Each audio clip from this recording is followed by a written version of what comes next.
My name is Erin.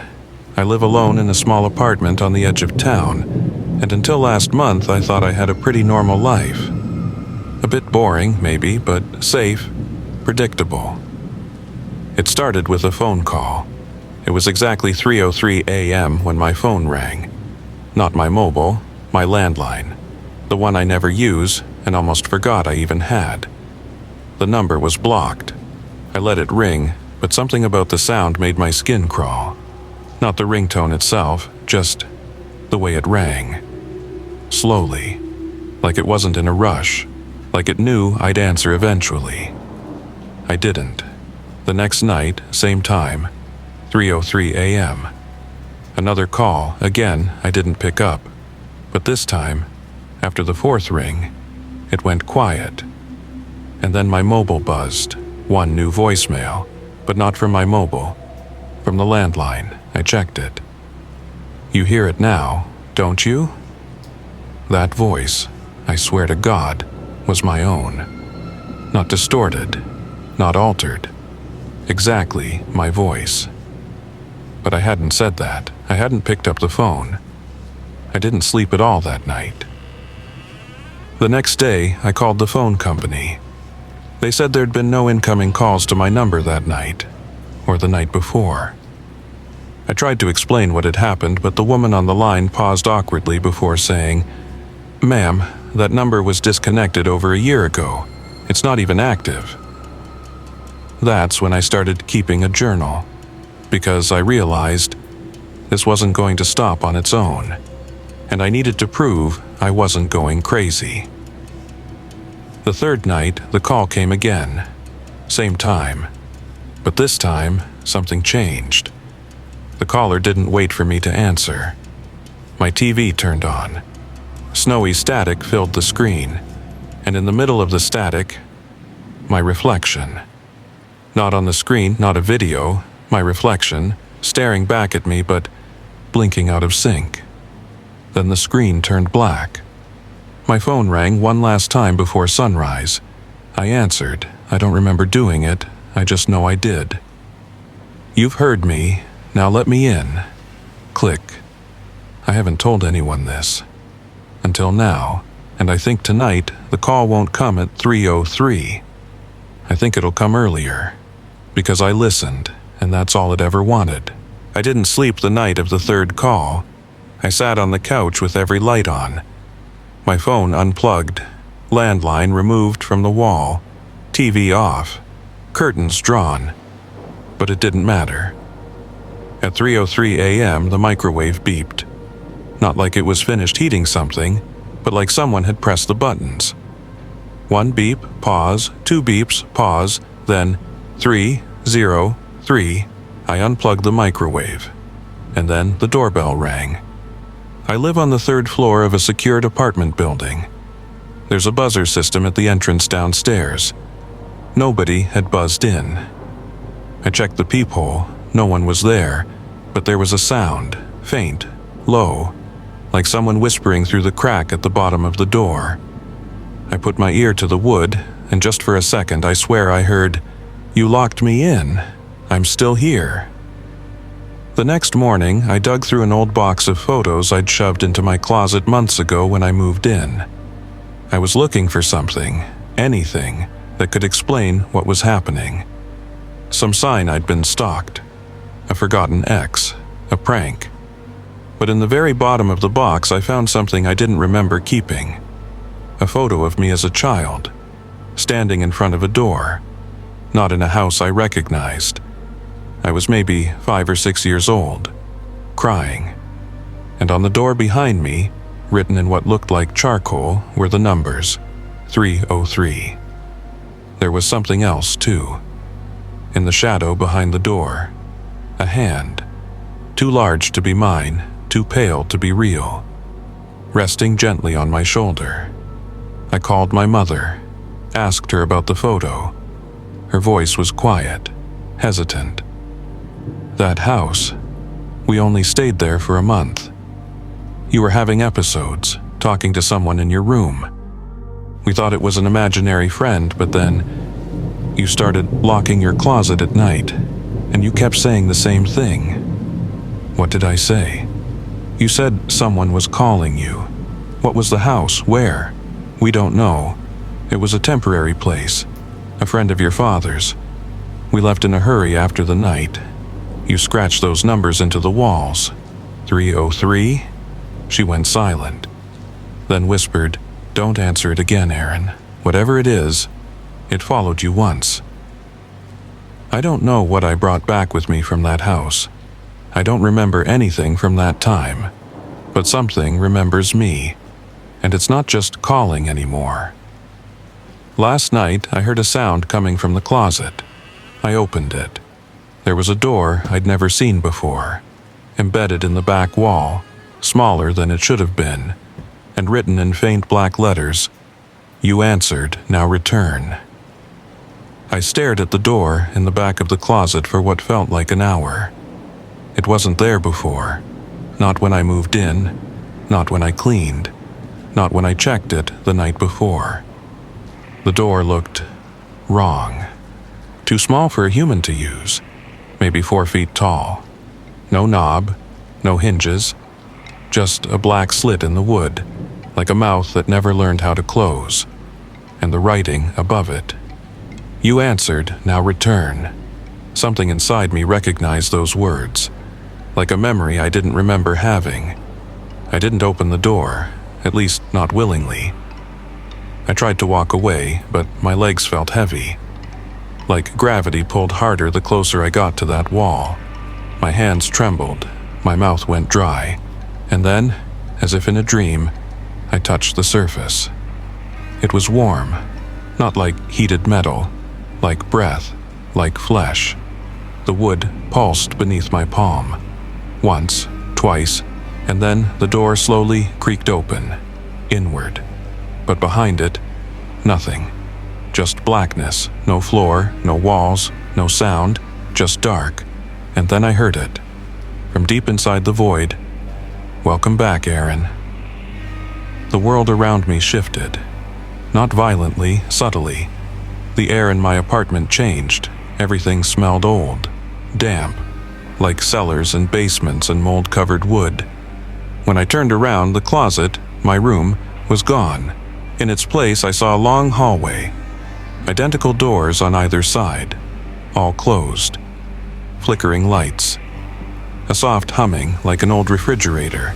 Faint whispers coming from behind every door. I wasn't dreaming. This was a place, and I'd been here before. I walked forward. I didn't want to, but I had to. Every few feet, one of the doors would breathe. That's the only way I can describe it. They'd shudder softly, exhaling a puff of air, as if sighing in their sleep. On the 5th door, I saw something scratched into the wood. A name, Erin, and under it, "Stay inside until it stops calling." I reached for the handle, but before I could touch it, another door slammed open behind me. A figure crawled out. Pale skin, no eyes, mouth wide and cracked as if it had been screaming for years without sound. It moved like it didn't have bones, jerky, twisted. It didn't see me, but it could smell me. Its nose twitched, then its head snapped toward me, not like a human, like a bird. One fast, unnatural jerk, it let out a single sound. "Return." I ran. I don't remember how I got back. One moment I was in that hallway, running, crying, trying to scream, and the next I was lying on my kitchen floor. My closet door sealed again. No markings, no smaller door, just clothes, just silence. But now something's wrong. Because ever since I came back, all the mirrors in my apartment show a second reflection. A delayed version of me, always slightly behind, and sometimes it smiles when I don't. The first time I noticed it was in the bathroom. I was washing my hands when I glanced at the mirror. I moved, but my reflection didn't, just for a moment. We locked eyes, or almost did. Because its eyes, they weren't mine. Not exactly. They looked like they were waiting. The next morning, I opened the front camera on my phone, just to check. Maybe it was stress, maybe I imagined it. But that thing, it was there too. Same face, same expression, but it was lagging behind, mimicking me with a delay like a puppet trying to keep up. And then, for just a split second, it blinked. Only one eye, the left. I didn't blink. That day, I covered every reflective surface in my apartment. Mirrors, TVs, the microwave door, my laptop, everything. But that night, it found me anyway. I closed my bedroom door, lights off, curled up in bed. I kept my eyes shut tight. Silence. Then, a soft click, like a mirror being opened. I opened my eyes, and there, right in the middle of my bedroom floor, was a mirror. I hadn't put it there, but it was there, and inside it, looking right back at me, was someone who looked like me, but wasn't. That reflection wasn't mine, same face, same clothes, but older, dirtier, stained with blood. Its skin was paler, hollow, its mouth smiling. That smile, like it had waited a long time for this. Then it spoke, but it didn't use my voice. It was layered, raspy, multiple voices echoing at once. You left me there. You called first. Now I call back. I screamed, "Who are you?" It tilted its head in the mirror and whispered, "The one who stayed when you ran." Then the mirror went black, but just before it did, I saw something else. A pool of blood, a table, and my hands holding a knife I don't own. Stone floor, walls covered in the same number. 303, 303, 303. I'm writing this now, and it's sitting across from me. My reflection. In the dark glass of my turned-off laptop screen. Its hands are resting on its knees. It's watching me. It mimics what I do, a little slower each time. But the delay is shrinking. We're becoming synchronized, and I know one of us has to trade places. I tried to destroy the mirror. That's what you'd do too, right? I took a hammer to it. One clean swing. The glass shattered, but the reflection stayed. Not like a normal reflection. It didn't disappear, it just watched in the fragments. Each piece showing a different angle of the same impossible thing. Me, standing still, smiling, even though I was screaming. Later that night, I tried something else. I sat in front of a mirror, face to face. I stared, it stared back. I raised my hand, it followed. I blinked, it blinked. I whispered, "What do you want from me?" And it mouthed the words too, but without sound. Then I looked away, and when I looked back, it was closer, no longer matching me, now leaning forward, as if pressing against the glass, mouth open, no longer smiling. The next morning, I found something new in the closet. Not a door, not a mirror. A box, old, wooden, locked with a small rusted latch, and on the lid, "Take only what you left." I didn't understand what it meant, not at first. Inside, wrapped in stained cloth, was a single item, a cassette tape labeled Erin, 99. I was 6 years old in 99.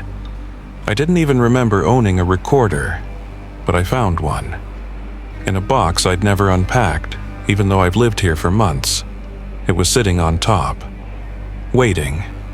I played the tape, static, then silence, then a child's voice, my voice. "I'm sorry. I didn't mean to go. I didn't mean to leave you there. But you said you'd wait, and you never stopped whispering. Now, I can't stop hearing it too. Please, don't be mad. Please, don't come back." There's a pause, then another voice, not a child. "It was never your choice." I dropped the tape. That night, Every reflective surface in the apartment turned black. No lights, no outlines, just pure void. Except the eyes, hundreds of them, watching from every dark screen, mirror, puddle, anything that could reflect light. And one voice whispered across them all, "Let me have this life, and I will leave your mind intact. Choose." It's strange what the mind does in a crisis. Some people panic, some freeze. Me? I negotiated with my reflection. I stood there 3:03 a.m. staring at the thing in the mirror, my almost self, and I asked, "What happens if I let you in?" It didn't answer with words, it just stepped closer. The glass began to ripple, like water. And for the first time, I saw what was behind the reflection. Not my apartment. A place. Stone walls, rotting wood, flickering lights. The hallway. The same one I ran from. It reached out a hand, and I realized it wasn't trying to take my life. It was trying to give mine back. The one I abandoned. The one that never really ended in '99. I had been the escapee all along. I was the one who left it behind. I locked the door. I forgot the hallway. I buried the tape. But part of me stayed there. And now, that part had grown hungry. I stepped forward. The glass rippled, cool against my skin. Not cutting. Inviting. The moment my hand passed through, I felt it. Weight. The unbearable pressure of something slipping into place. Like a key turning in an ancient lock. And I saw, not with my eyes, but with the apartment fading, pixel by pixel, until it was nothing but static. I was back, not in the hallway, below it. A room, circular, cold, mirrors on every wall, but none showing my reflection. Just memories. Flashes of every time I chose to look away, every time I ignored the whispers, every time I said, "It's just a dream." And then the voice, now my voice, echoed around me. "You chose silence. Now speak no more." Above me, in the real world, the new Erin woke up. She blinked, she smiled, she stretched. She looked just like me, but calmer, lighter. She answered messages I never replied to. She took calls I always let ring. She met friends I forgot I had. She lived, and I watched, through screens, through glass, through dreams. And when I screamed, she turned toward the mirror and whispered, "You were the call. I was just the answer." So, if you ever wake up to a call at 3:03 a.m., don't answer. Because the voice on the other end, it might sound like you, and it might just want to come home.